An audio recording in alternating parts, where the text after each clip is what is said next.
Welcome. তো guys, আমরা আজকে আনবক্সিং করব realme narzo সিরিজের narzo n53। তো আমাদের কাছে বক্সটা চলে এসেছে অনলাইনে, আমরা realme স্টোর থেকে নিয়েছি। তো চলো আমরা প্রথমে আনবক্সিং করে ফেলি এটা। তো বক্সটা খোলার পরে দেখতে পাচ্ছি ভিতরে একদম narzo সিরিজের আমাদের n53 বক্সটা দিয়ে দিয়েছি। তো বক্সটা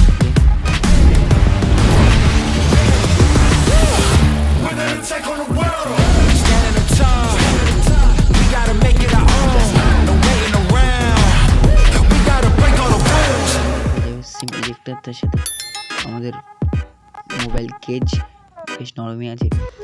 তো এটার পর আমরা দেখে নেবো এখার ভিতরে আর কি আছে। তো দেখতে পাচ্ছ 33 ওয়াজের ফাস্ট বুক চার্জারের ডাটা কেবল এবং 33 ওয়াটের ফাস্ট চার্জারের অ্যাডাপ্টার। তো এবার আমরা ফোনটা দেখে নিই। যদি বলি বিল্ড কোয়ালিটি নিয়ে, তো আমাদের একটি লুক দিয়ে দিচ্ছে, আমাদের পেছনে রেনবো কালার টালার অনেক কিছু দিয়ে দিয়েছে।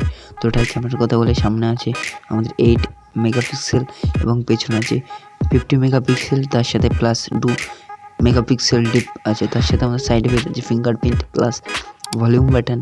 তার সাথে আমরা এই পাশে পেয়ে যাচ্ছি সিম স্লট, নিচে পেয়ে যাচ্ছি 7.5 mm অডিও জ্যাক, তার সাথে পেয়ে যাচ্ছি টাইপ সি কেবল, তার সাথে আমাদের নয়েজ ক্যান্সেলেশন, তার সাথে পেয়ে যাচ্ছি আমরা অডিও স্পিকার। চলো ফোনের অন ক্যামেরা স্ক্রিনে চলে যাই। তো যদি আমরা এটার সেন্সিটিভিটির কথা বলে দেখতে পাচ্ছি আমাদের ফুলি ওয়ার্ক করছে স্মুথলি। তো আমি 5 দিন ধরে ইউজ করেছি, এটাতে কোনো ল্যাগট্যাগ নজরে আমার আসেনি। আমি তো গেম টুকটাক খেলেছি, হাই গেমিং করিনি।